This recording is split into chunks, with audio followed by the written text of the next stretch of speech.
Hey, it's Miss Power. Here talking about the second review.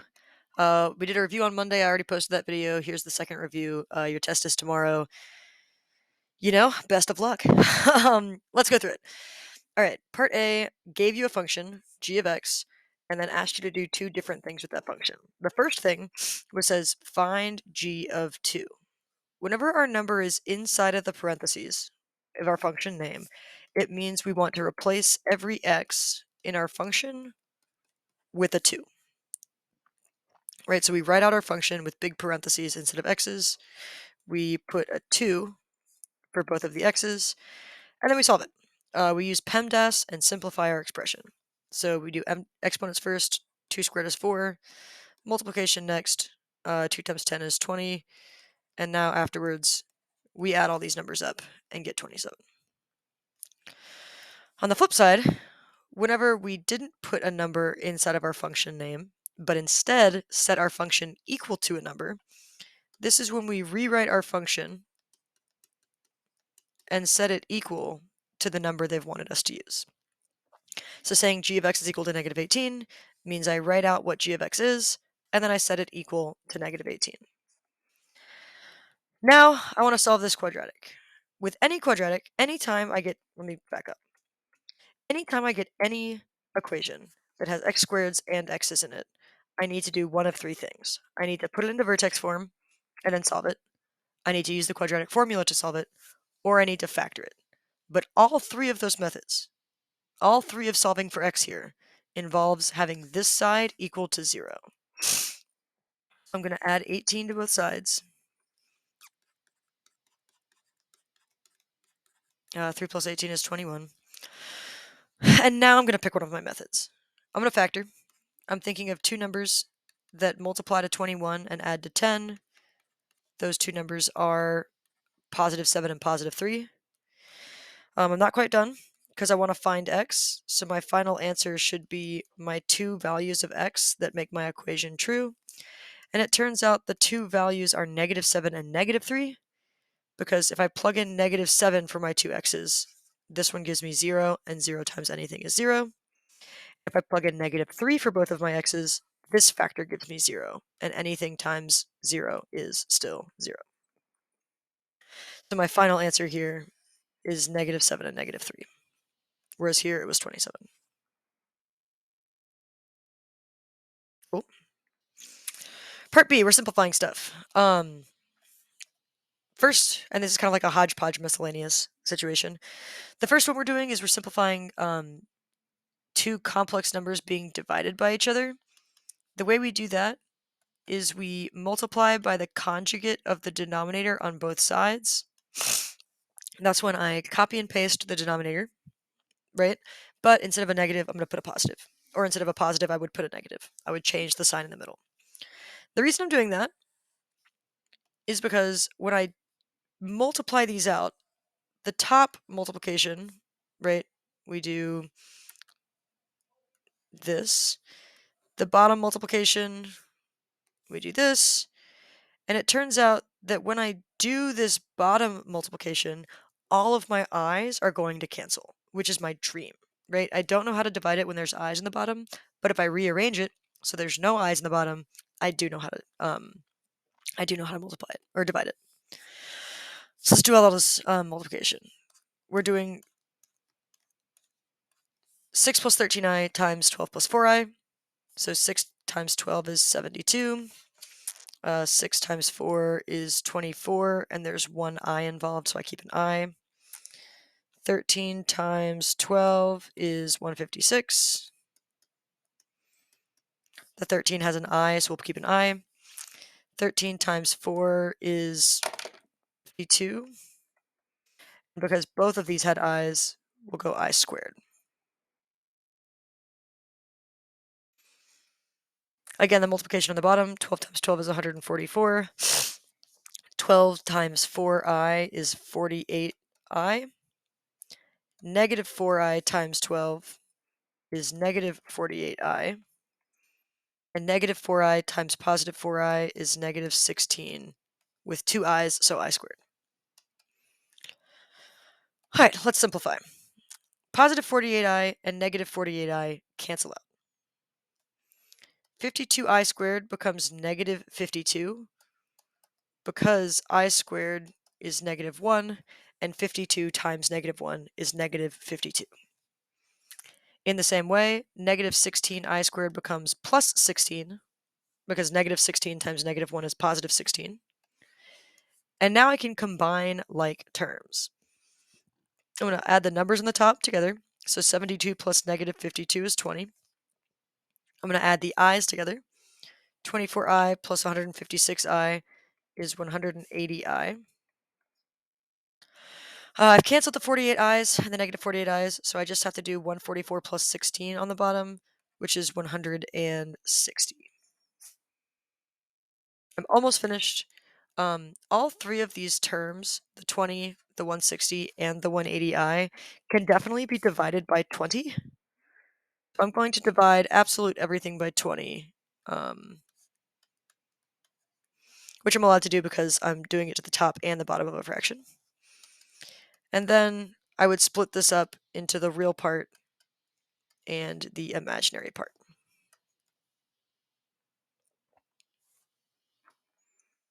All right. Next one, and I'm definitely going to have to move this over here. I'm actually going to move both of these over here.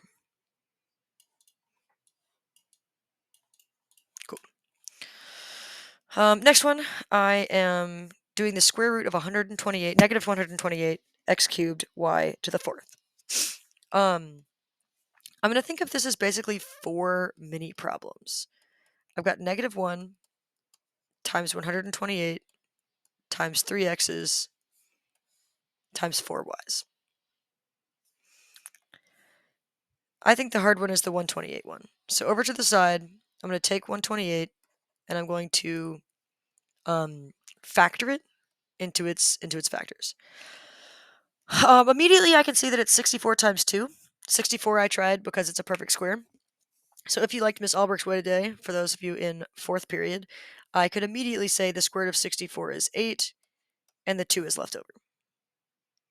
If you like the prime factorization way instead, I can keep breaking this up into its parts. This is 8 and 4, this is 2 and 2, this is 4 and 2, this is 2 and 2, and circle all of my, I always call them leaves, like the end of the tree.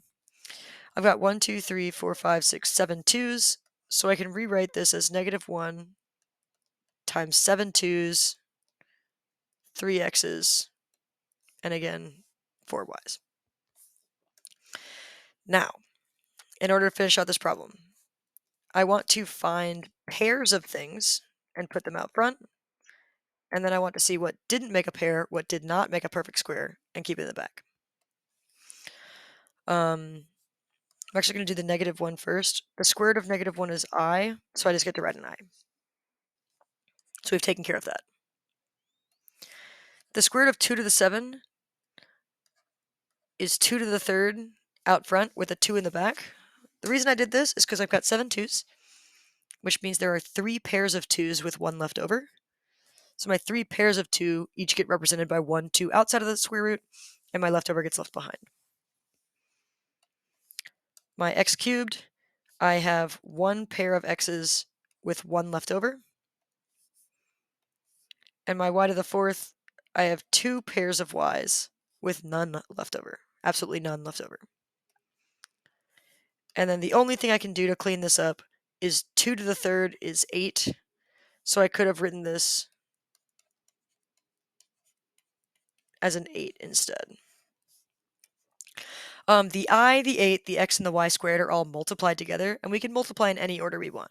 I generally put the I right after the number, but it's a personal preference. All right, number 3, 5 to the 0 is 1. Anything but 0 to the 0 is 1. Nice.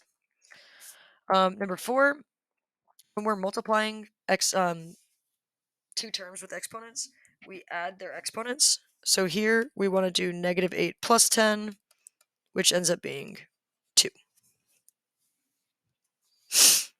Nice. The other way to think of this is my negative exponent could have been brought to the bottom because negative exponents are division. And then we can subtract those two and still get z squared. Okay, next two. And this one is different than the one in your paper, but I did in class tell you to rewrite it, so that's why I use this one. All right, we are going to practice solving quadratic equations that are set equal to something now. So I've got 3 quadratic equations, x squareds, x's, numbers, and I want to see what x's make these true. The first way we know how to do this is by factoring. We've got something set equal to 0. That means we're allowed to start.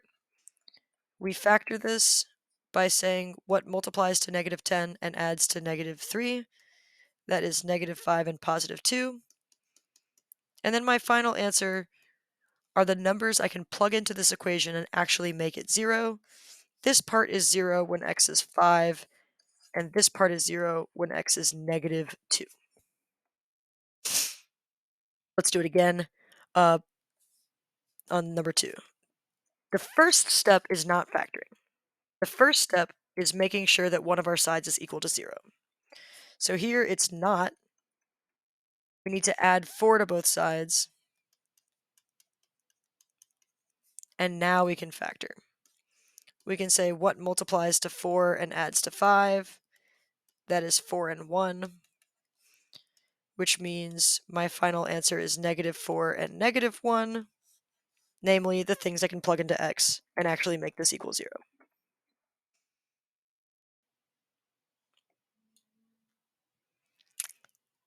The next plan is using the quadratic equation, which is x is equal to negative b plus or minus the square root of b squared minus 4ac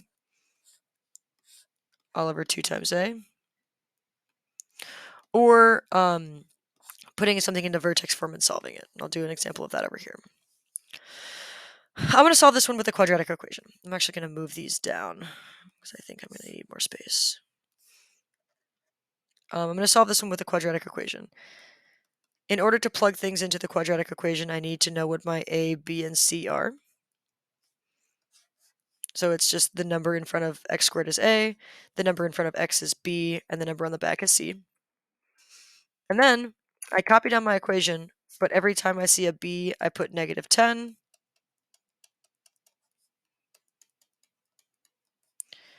Every time I put a c and a, I put 3.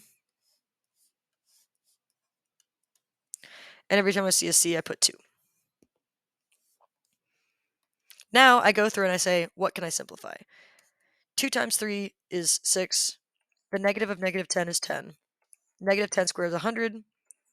And 4 times 3 times 2 is 24. So this is where I'm going to write 10 plus or minus 100 minus 24 over 6. I basically just read through this and I saw, like, what are the things that I can simplify? Maybe I don't finish the entire question in one step, but I can go through and I can simplify some of these. Okay, I'm going to go through again. What else can I simplify? 100 minus 24 is 76. Okay, I go through what can I simplify? I can simplify the square root of 76 by saying that's 2 times 38. That's 2 times 19. 2 2's and a 19. The 2's come out as a pair. The 19 stays back as a prime number.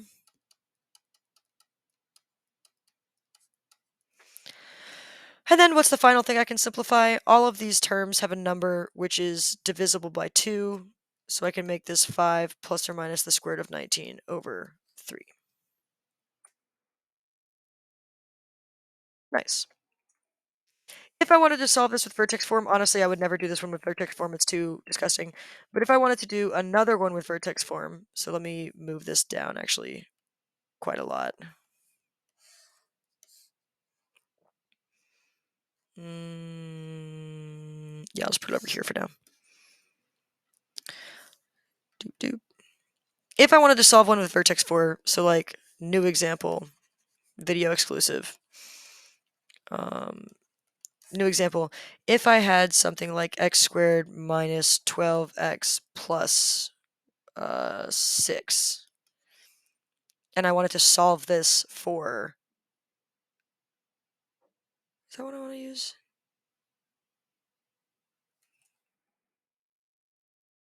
Let's do this instead.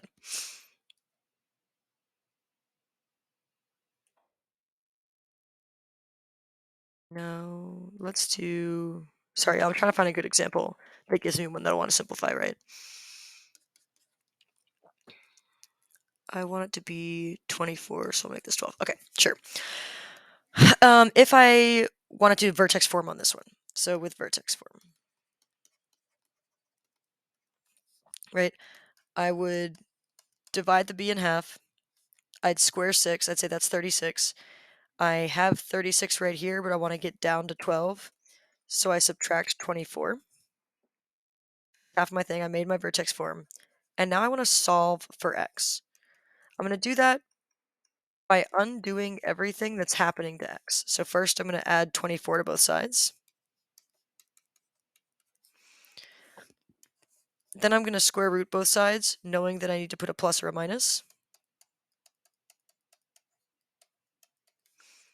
Now I'm going to simplify this square root of 24. So off to the side, I say 24 is 4 times 6, which is 2 times 3, which is 2 times 2, 2, 2, 2, and 3, which means one of the 2's comes out and the 2 and the 3 stay in the back. This is 2 square root of 6. Now I keep going by adding 6 to both sides and getting 6 plus or minus 2 root 6 as my final answer.